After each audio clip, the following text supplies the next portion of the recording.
Bonjour Daniel. Salut mon cher, merci de l'invitation. Ça fait plaisir Ben, d'être là.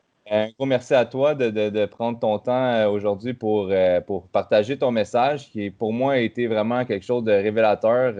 J'allais voir dans une conférence à Sainte-Thérèse où que tu parlais dans le son, sortir de sa zone de confort, franchir le mur de la peur. C'est quelque chose qui me parle beaucoup. Alors, juste peut-être au début, juste te présenter un peu, tu sais, c'est quoi que tu fais, Oui. OK, pas de problème. Écoute, moi, si je fais un petit retour en arrière vite, là, moi j'ai 48 ans, mais j'ai j'ai fait un bac à l'université en marketing et je suis devenu tout de suite producteur de disques à Montréal chez Donald K. Donald. Pendant 5 ans, j'ai produit des grandes vedettes de la chanson québécoise, dont Kevin Parent, entre autres. C'est drôle, avec qui j'étais hier soir au Festival d'été, justement. Et donc, j'ai fait ça pendant 5 années, production de disques de vedettes de la chanson québécoise, plein de chanteurs. Et ensuite, je suis revenu vivre dans ma ville à Québec et j'ai eu une agence de communication, de promotion pendant 12 années. J'avais 12 attachés de presse à temps plein, des employés, des salariés, pour faire la promotion des grandes vedettes. C'est-à-dire de Céline Dion à Elton John, Metallica, Martin Matt, Louis-José Hood, pour leur spectacle, leur vente de disques, leur vente de livres. C'était beaucoup dans les arts et spectacles avec les vedettes. Toutes les vedettes américaines qui passaient au Colisée, par exemple, passaient par mon entreprise à moi. Donc, j'ai fait ça pendant 12 ans. Et ensuite de ça, j'ai fait une grande sortie de zone, une autre sortie de zone, à 41 ans. Et j'ai vendu mes parts à ma partenaire, mon associé. Et j'avais aucune idée de ce que j'allais faire dans la vie, mais ça, c'est une sortie de zone. Ça, c'est du ressenti, passer le mur du feu pour marcher vers ce qu'on sent qu'on doit faire, pour passer à une autre étape, parce qu'on sent qu'on est en train de s'éteindre et qu'on veut progresser. Tout le monde ressent ça un jour ou l'autre dans sa vie, là, que ce soit personnel, professionnel, à petite échelle, à moyenne, à grande. Ça ne veut pas dire nécessairement changer de travail ou de carrière. Ça peut être ça parfois, moi ça a déjà été ça, mais ça peut être dans notre travail, dans notre carrière. C'est quoi les murs du feu, justement, là? Qu'on pense que c'est un mur de briques, mais c'est un mur de vapeur qui s'évapore au fur et à mesure qu'on avance. On peut le vivre dans notre travail, dans notre carrière. C'est quoi qui nous fait passer à un autre niveau pour obtenir des résultats extraordinaires auxquels on n'est pas habitué lorsqu'on ne fait que copier-coller. Et lorsqu'on fait trop longtemps copier-coller, ben, c'est là qu'on s'éteint, justement. Parce que je pense que c'est en grandissant, en évoluant, en devenant plus grand dans notre tête, c'est ça qui crée de la vie, de la joie, de l'enthousiasme. Et c'est de ces moments-là qu'on se souvient dans la vie. Lorsqu'on a grandi, ça, c'est des micro-déchirures de la tête. Donc, à 41 ans, il y a 7 ans, j'avais aucune idée de ce que j'allais faire. Moi, tout le domaine des communications ne m'intéressait plus, faire la promotion des vedettes et tout ça, chanteur, humoriste. Et moi, ma révélation il y a 7 ans, c'est lorsque j'ai regardé mon parcours, quand j'ai pensé à mon parcours avec le recul, avec des années de recul, j'ai réalisé que les résultats extraordinaires arrivaient dans ma vie uniquement lorsque je sortais de ma zone. Ça veut dire transcender une peur et un inconfort pour marcher vers de l'inconnu. Et c'est là que ça se passait. C'est lorsque j'arrêtais de copier-coller. Et c'était toujours le même processus que j'ai réalisé à 41 ans. Je l'ai toujours fait sans m'en rendre compte. Mais moi, j'en ai pris conscience à 41 ans. Et c'était toujours le même processus. Je le sentais, c'était du ressenti toujours, que j'étais en train de m'éteindre et que je devais passer à l'autre étape. Et dès que je le sentais, ce que je devais faire, j'avais peur tout de suite. C'était automatique, main dans la main. Je le sentais et d'autre côté, j'avais peur. Et je le faisais pareil, quand même. Même si j'avais peur parce que je le sentais. Donc, je le faisais. Et dès que je le faisais, c'était difficile, tout de suite. Pas à un moment donné, difficile tout de suite. Je me mettais la vie dans la face. Comme le saumon qui se met le nez dans le courant, c'est là que c'est difficile. Lorsqu'il sort de sa fosse, de sa zone, il se met la vie dans la face. Et c'est là que là, je réalisais que c'était toujours le même processus. Là, je voulais abandonner. Je pensais que je n'étais pas fait pour ça parce que j'étais mauvais, parce que c'était difficile, parce que c'était stressant, parce que c'était angoissant. Je pensais que je n'étais pas fait pour ça, mais je continuais quand même parce que je le sentais, que c'est ça que je devais faire. Et je réalisais qu'au fur et à mesure, c'était de moins en moins difficile, je souffrais de moins en moins, c'était de moins en moins stressant. Et il y avait toujours un point de bascule où là, c'est là que ça se passait. C'est là que je devenais confortable, à l'aise, en possession de mes moyens, dans quelque chose de complètement nouveau, qui me donnait des résultats extraordinaires dans ma vie. C'est là que je me disais, là, je faisais une entrée de fosse, une entrée de zone, où je n'avais plus la vie dans la face.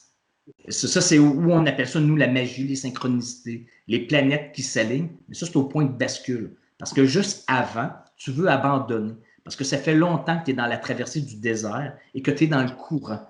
Et c'est là qu'on doute. On a la vie dans la face, c'est difficile, ça prend du temps, de la patience, de la persévérance, de la foi, de l'argent, tout ça. Ça, c'est dans le courant. Et donc, ça a été ma révélation avec le recul, parce que je ne l'ai pas fait une fois, là. Je l'ai fait quelques fois.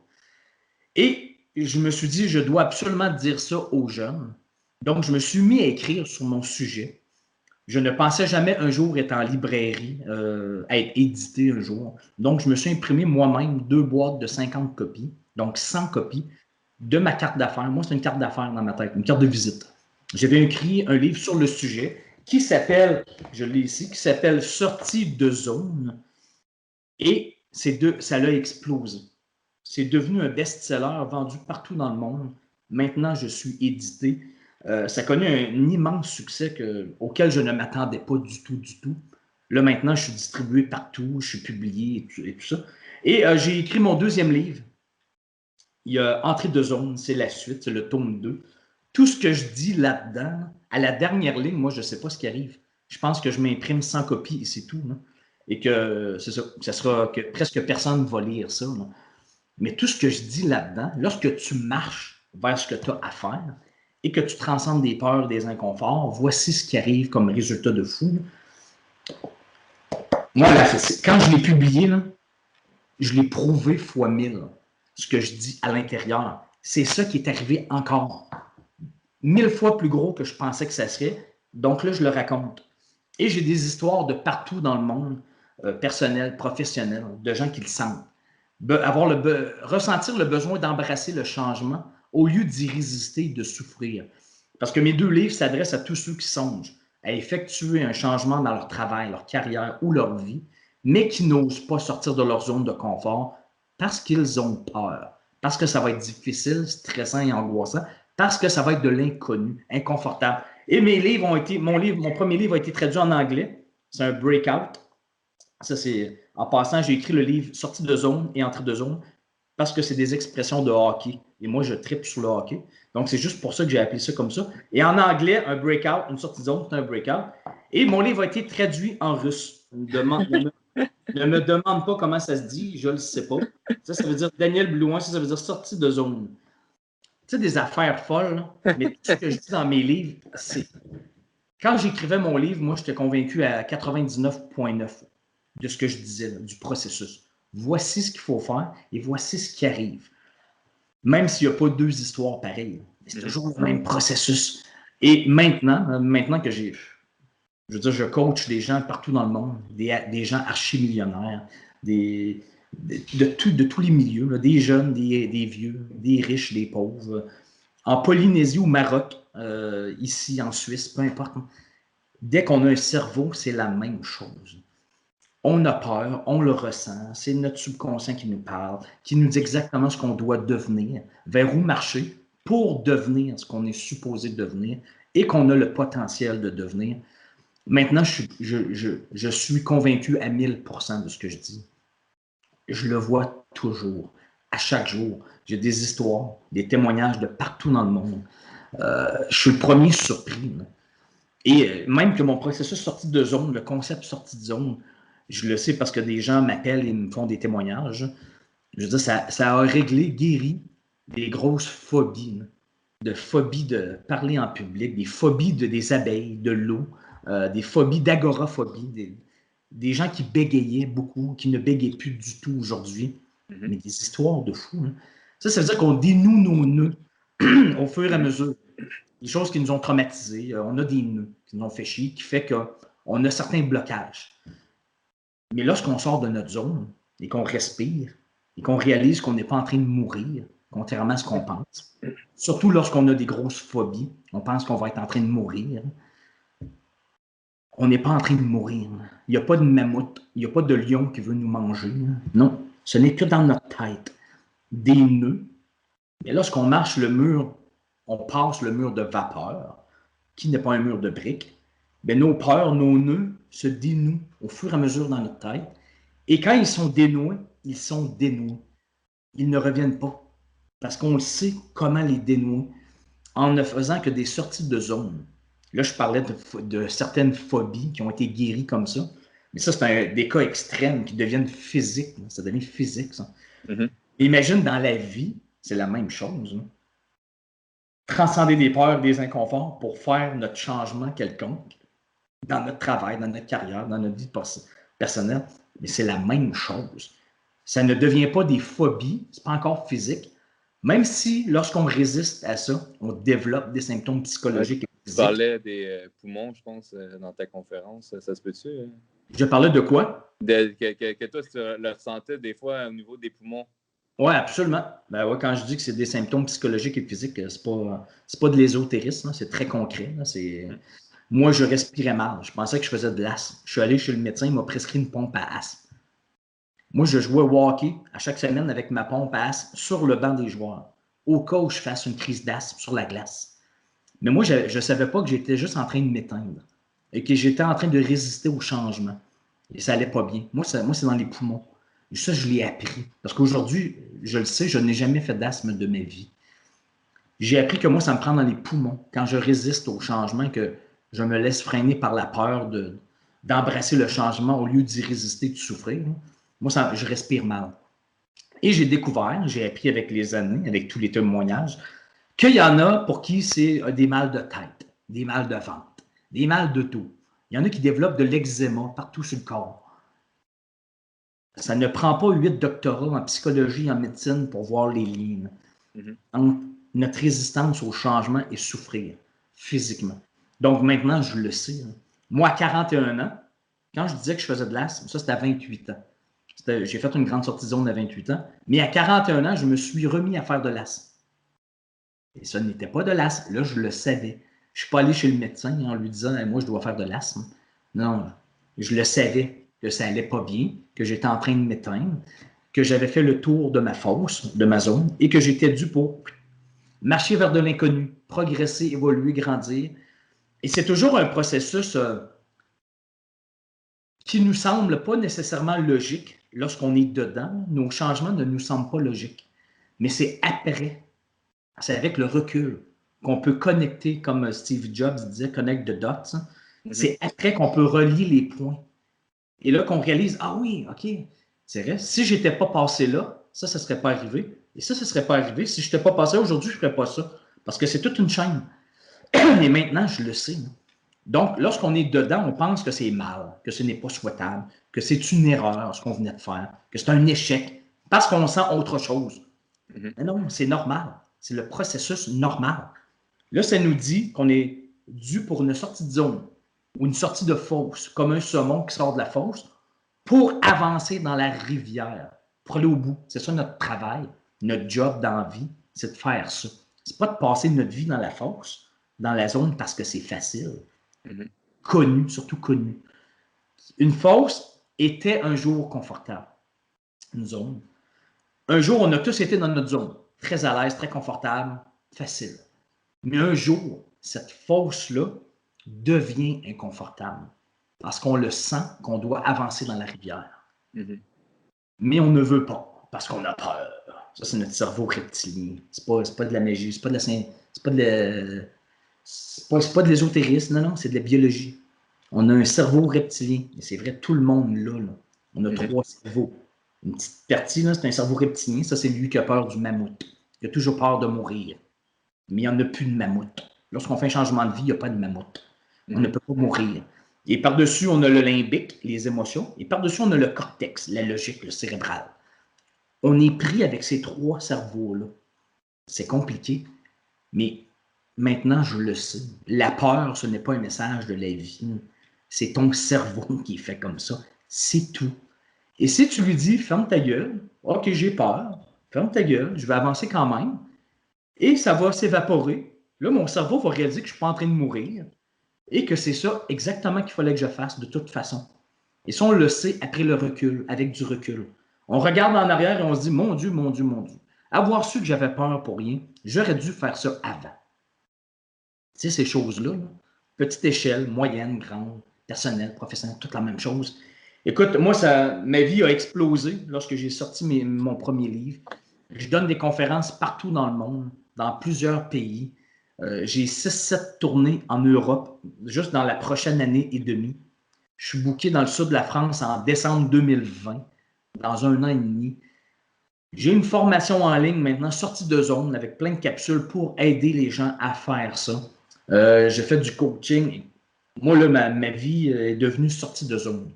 Je suis devenu un expert. Je pense que je suis devenu le spécialiste de ça dans le monde. Je suis comme devenu obsédé par ce sujet-là. À la limite, j'ai presque créé un sujet. C'est un peu bizarre parce que je n'ai jamais pris un cours en psychologie de ma vie. Je n'ai jamais pris un cours de littérature de ma vie, d'écriture. Mais maintenant, j'ai un livre dans la section psychologie dans les librairies des best-sellers. C'est un peu bizarre, mais c'est ça que je dis qui arrive lorsqu'on marche vers du fou.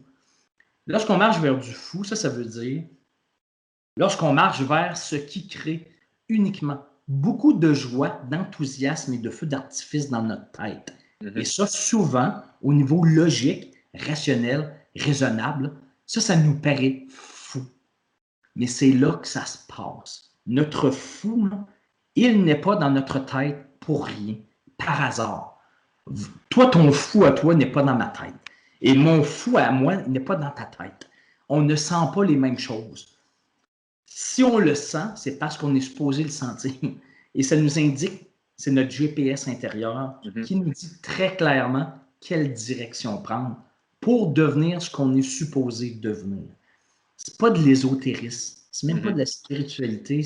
C'est juste, à la limite, c'est juste de la physique, c'est de la biologie, c'est juste du gros bon sens. Je le prouve continuellement maintenant avec plein d'autres exemples. Allez sur mon blog, mon site internet, premièrement pour voir toutes les dates de conférences, laissez votre email pour recevoir plein de bonus gratuits, des témoignages de partout dans le monde. Maintenant, là, je veux dire, je suis obsédé par le sujet parce que je le sais que c'est ça. Et plus j'en parle, plus je vois des exemples, des témoignages de tous les milieux, de tous les types de personnes. Ça me donne le goût d'en parler encore plus parce que je le sais que c'est ça, là, je le vois. C'est spectaculaire. Je suis le premier surpris, mais tant mieux. Donc, c'est tout. Je ne sais pas si tu avais des choses à me demander, là, mais je ne sais pas si j'ai répondu à ta question. Sérieux, tu as fait le tour de toutes les questions que j'avais à poser. Moi, j'ai trouvé ça fantastique. Je suis juste curieux un peu parce que tu parles beaucoup de, au niveau de franchir la peur et tout ça. Mais comment toi, tu définirais la peur?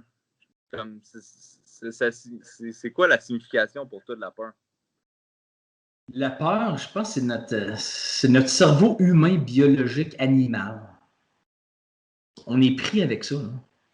On l'a tous, la peur. La peur, le courage, ce n'est pas l'absence de peur. Tout le monde a peur. Même ceux qui font croire le contraire. Tout le monde a peur. Parce que tu ne peux pas être confortable, à l'aise, en possession de tes moyens, c'est-à-dire confiant, dans quelque chose que tu n'as jamais fait. Et peu importe tes talents dans la vie, peu importe ce que tu fais dans la vie, dans quoi tu es bon, même ceux qui sont très, très bons dans un domaine, lorsqu'ils essaient de faire autre chose, chose qu'ils n'ont jamais fait, ben c'est difficile, c'est stressant, c'est angoissant. C'est des micro-déchirures de la tête. Comme un muscle, c'est des micro-déchirures du muscle pour que le muscle grandisse et devienne plus gros, plus fort. Mais dans notre tête, c'est la même chose. Donc, la peur, c'est automatique. C'est pas automatique, c'est obligatoire. Si on veut grandir, évoluer, progresser, obtenir de meilleurs résultats, on est obligé de transcender des peurs et des inconforts. Ça ne veut dire que de l'inconnu. On a peur de l'inconnu. Et la preuve, c'est que l'humain a 1000 fois plus peur d'aborder un inconnu au téléphone, de faire du cold call, pour essayer de lui vendre de l'assurance, que de texter au volant d'une voiture. On a beaucoup plus peur d'appeler un inconnu au téléphone pour lui vendre de l'assurance que de texter au volant d'une voiture. Lui, on ne meurt pas. Là. Il n'y a personne qui va mourir d'appeler quelqu'un pour lui vendre de l'assurance. Non, personne. Il y a zéro risque, zéro. Mais on a beaucoup plus peur de ça que de texter alors qu'on peut mourir. Il y a un très, très, très gros risque. Mais ça, on s'en fout, on n'a pas peur parce qu'on sait ce qu'on texte. Il n'y a pas d'inconnu, on sait ce qu'on texte. Mais l'autre, on ne sait pas comment il va réagir au téléphone, comment il va nous répondre. Et ça nous stresse. Oh! C'est ça la peur. C'est l'inconnu. Pas parce que c'est dangereux ou pas dangereux, c'est l'inconnu. Ça, c'est notre cerveau animal. On est pris avec ça. On l'a tous à l'intérieur. Il y en a qui ont plus peur que d'autres, mais on l'a tous. Moi, à chaque fois, mes premières conférences, je ne pensais jamais faire ça dans ma vie. J'avais peur, c'était difficile, c'était stressant. Ma première conférence en Europe, c'était stressant, c'était difficile, c'est un nouveau public. En anglais, c'est stressant, c'est difficile, c'est un nouveau public. Je n'ai jamais fait ça de ma vie. Ce n'est que ça. Sortir mon premier livre, je n'étais pas confiant. Je n'avais jamais fait ça de ma vie. Ne pas attendre d'avoir confiance. La confiance, ça se bâtit au fur et à mesure que tu transcendes des peurs et des inconforts et que tu réalises que tu n'es pas en train de mourir. C'est comme faire du vélo, apprendre à faire du bicycle. Tu ne peux pas être confiant que tu sais faire du bicycle, tu n'en as jamais fait. Fais du bicycle, pète-toi la gueule. Pète-toi la gueule de moins en moins. Et à un moment donné, il va y avoir un point de bascule, je te jure. Tu vas savoir comment faire du bicycle. Ouais, ça va être intégré. Tu n'y penseras même plus. Et là, tu vas être confiant. Tu vas pouvoir faire des tricks, faire des pirouettes en bicycle. C'est la même chose, avec peu importe ce que vous pensez faire comme changement quelconque, personnel, professionnel. Donc, la peur n'est pas un message de la vie. La peur n'est pas le chemin à suivre. C'est de l'autre côté. C'est directement de l'autre côté. Si on a peur, par contre, c'est un bon signe. C'est parce que c'est ça qu'on veut faire. Moi, je n'ai pas peur, par exemple, de devenir un ingénieur. Ça ne me fait pas peur du tout. Zéro. J'ai zéro peur de devenir. Pourquoi? Parce que je m'en fous. Je ne veux pas devenir un ingénieur. Ça ne me traverse même pas la tête. Ça ne me fait pas peur. Mais qu'est-ce qui me fait peur? C'est parce que ça m'intéresse. C'est ça que je veux faire. Puis là, je doute, je me pose des questions, j'essaie de devenir cérébral, analytique, j'essaie de prévoir l'avenir.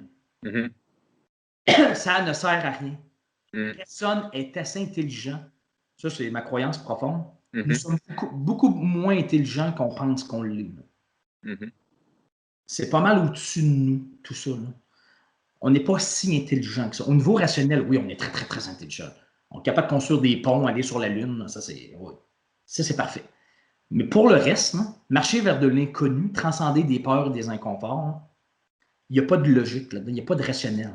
Fais-le et tu vas voir ce qui va arriver. Le chemin ne va se présenter qu'au fur et à mesure que tu fermes ta gueule et que tu avances. Essaie pas de prédire l'avenir, tu n'es pas assez intelligent, tu n'as aucune idée. Moi, la preuve, j'aurais été le pire des caves d'essayer de prédire l'avenir parce que ce qui est arrivé dans ma vie, c'était toujours 1000 fois plus gros que je pensais que ça serait. C'était impossible à prédire. Tout ce qu'il fallait que je fasse, c'était marcher vers ce que je sentais qui créait beaucoup de joie, d'enthousiasme et de feu d'artifice dans ma tête. Et c'est là que ça se passait. Après, au fur et à mesure que j'avançais, il arrivait des choses, je rencontrais des gens, des opportunités se présentaient, impossible de prédire d'avance. Impossible. Comment voulais-tu que je prédise que ça arriverait? Que mon livre soit traduit en russe? Comment voulais-tu que je pense à ça? Impossible. Ça ne sert à rien d'essayer. Ça se passe quand on avance. Je pourrais tout te résumer la conférence en disant ferme ta gueule puis avance. Ferme ta gueule. Ferme ta gueule, je te dis, ferme ta gueule. Avance. Passe le mur du feu. De toute façon, tu ne peux pas l'éviter. Ouais. Tout ce que tu peux faire, c'est de ne pas avancer. Décider de rester là. Statu quo. Copier-coller. Mais si tu veux avoir d'autres résultats, tu vas devoir vivre le mur du feu. Pendant quelques secondes, minutes, heures, c'est tout. Tu ne peux pas sauter par-dessus, passer à droite ou à gauche. Tu vas devoir le vivre. Et c'est là que lorsqu'on le fait, c'est ça qui crée beaucoup de fierté en nous. Parce que là, on réalise qu'on est capable de faire des choses. Si on passe le mur, la période de courant, de traversée du désert, parce qu'il y en a une, traversée du désert, on devient fier lorsqu'on atteint le point de bascule. Mais avant, on veut abandonner. Ouais. C'est difficile. Hey, c'est difficile, donc j'abandonne tout de suite. Ouais, ça, c'est notre premier réflexe. Imbécile. Il y en a qui disent moi, j'ai essayé, ça n'a pas marché. OK, tu as essayé combien de temps? Combien de jours? Combien de mois? Combien de semaines? Combien d'années? Moi, il y en a qui trouvaient que j'étais obsédé par mon sujet après 8 semaines, quand j'ai publié mon premier livre. Après 2 mois, il y en a qui trouvaient que j'étais assez obsédé par mon sujet. Ils me l'ont écrit sur Facebook. Mais maintenant, moi, ça fait 6 ans. Et ils ont tous vu ce qui est arrivé après. Je n'ai pas arrêté après 2 mois. Hein. Ça fait 6 ans. Je n'ai pas arrêté de marcher. Pas arrêté. Ah, point de bascule. Ah là, j'ai fait la place Belle. Je suis partout en Europe. Je fais des milliers de personnes. Je suis devenu best-seller, traduit en anglais, en russe. Mais c'est ça. Je n'ai pas arrêté pendant des années, tout le temps. Puis j'avais plein de raisons d'arrêter. Plein de bonnes excuses. L'opinion des autres, l'argent, l'inconnu, l'échec. Ça ne va pas assez vite. Ça ne va jamais assez vite à notre goût. Ça ne se passe jamais comme on pense, de toute façon. Il faut que ça avance. Moi, c'est ça mon but dans la vie, c'est que ça avance toujours un peu. Un peu. Comme un arbre qui pousse, que tu ne vois jamais pousser. Ah, Non, tu ne le vois pas pousser. Même si tu le vois chaque jour, tu ne le vois pas pousser. Il faut que tu te fermes les yeux pendant plusieurs jours, puis à un moment donné, tu ouvres les yeux, ah, ben oui, il a poussé. Mais dans ce qu'on fait, c'est la même chose. On ne le voit pas quand on est dedans. On ne voit pas que ça pousse, mais ça pousse. Ça, c'est une phrase que j'entends, puis je trouve tellement vrai. Là. On surestime toujours ce qu'on est capable de faire en une journée. Là. On s'en met beaucoup toujours trop. On pense qu'on va en faire beaucoup plus, puis réussir. On finit jamais par faire tout ce qu'on pensait faire dans la journée, mais on sous-estime toujours ce qu'on est capable de faire en une année. On réalise qu'en une année, wow, hey, on a fait des choses, c'est fou, nanana. Mais à chaque jour, on a l'impression de ne pas avoir fait ce qu'on avait à faire. C'est vrai. Donc, c'est ça. Pas Sophie. Faut que ça avance un petit peu. Même si on ne fait jamais exactement ce qu'on veut faire. Au total. Ça ne se passe jamais comme on veut, mais en autant que ça avance vers ce qui crée du wow dans notre tête. Écoute, je te dis tout de suite qu'il me reste presque plus de batterie sur mon ordinateur. Et je n'ai pas mon chargeur. Donc, on va être obligé de clore très bientôt. Je voulais juste te remercier. Premièrement, un gros merci de ton temps pour de faire ça. Moi, justement, ça me touche énormément, ce genre de message-là, parce que premièrement, je travaille comme infirmier dans des soins critiques. Fait que je vois des personnes vivre des drames, vivre des choses vraiment difficiles, ils perdent leur être cher, ou il faut qu'ils se rebâtissent, puis tout ça. Puis j'ai moi aussi vécu des pertes de personnes dans mon entourage. Fait que ça me fait réaliser à quel point que la vie est courte, à quel point il faut transcender ses peurs comme tu le fais si bien, puis comment tu l'expliques aussi si bien aux gens. Alors, moi, c'est un message qui me tient énormément à cœur, puis tout ton processus, puis tout ça, je trouve que c'est vraiment inspirant. Ça m'inspire beaucoup, moi, à continuer aussi. Qu'est-ce que moi, ça me tente de faire? Qu'est-ce qui vibre à l'intérieur de moi? Fait que je te remercie. J'aimerais juste peut-être un petit mot de la fin pour encourager les gens qui sont comme peut-être dans une zone, justement, qui sont en train de traverser le courant. Là. Juste un petit mot pour les encourager. Écoutez, ça va passer. Ça va durer un certain temps. Ce n'est pas éternel. Le courant n'est jamais éternel. Si on continue à avancer. Parce que si on se laisse aller, la vie, le courant qu'on a dans la face, va nous retourner en arrière. Dans ce qui était connu. C'est le premier réflexe. De revenir en arrière. Mais moi, je voulais marcher par là. Je voulais avancer. Toujours, lorsqu'on est dans le courant en période, c'est-à-dire en période de changement, lorsqu'on a embrassé le changement, toujours continuer. Ne pas arrêter jusqu'au point de bascule. Parce que là, c'est là que vous allez être fiers et vous allez réaliser dans quelques temps que, mon Dieu, vous aviez peur pour rien. Par chance que vous avez fait embrasser le changement et par chance, surtout, que vous avez continué dans le bout difficile du courant. Parce qu'après ça, vous allez vous dire, mon Dieu, que j'avais peur pour rien. Puis maintenant, je sais ce que ça a donné. Maintenant que je le vis, là, après des jours, des semaines, des mois, des années, selon la sortie de zone. Bon, maintenant que je le sais que j'avais peur pour rien, puis j'aurais dû faire ça avant, avoir su. Là. Donc, toujours vous ramener à ça. Là. Et ce n'est que du ressenti, ce n'est pas du rationnel. Logique, raisonnable. C'est du ressenti. Osez marcher vers ça. Vous pourriez être surpris. Moi, je vois des milliers de personnes surprises lorsqu'ils osent faire ça. Si ça peut vous aider. Et sinon, allez sur mon site Internet pour voir des témoignages, des entrevues, pour vous aider. Ma chaîne YouTube, je suis partout, Facebook, tout ça. Là. Venez vous mettre là, ça va vous aider à voir des choses, à avancer, à passer le mur du feu, puis à persister dans le bout difficile. Donc, toutes les infos sur moi sont là, danielblouin.com ou sortidezone.com. C'est le même site Internet. Laissez votre email. Et lisez mon livre aussi. C'est bien gentil. Puis, c'est ça, j'incite les gens à aller voir ta conférence. Moi, ça a été vraiment un coup de pied dans le cul pour continuer à avancer. Puis, j'adore ton message. Merci beaucoup, Daniel, de ton temps. Ça fait plaisir. À très bientôt. Salut tout le monde.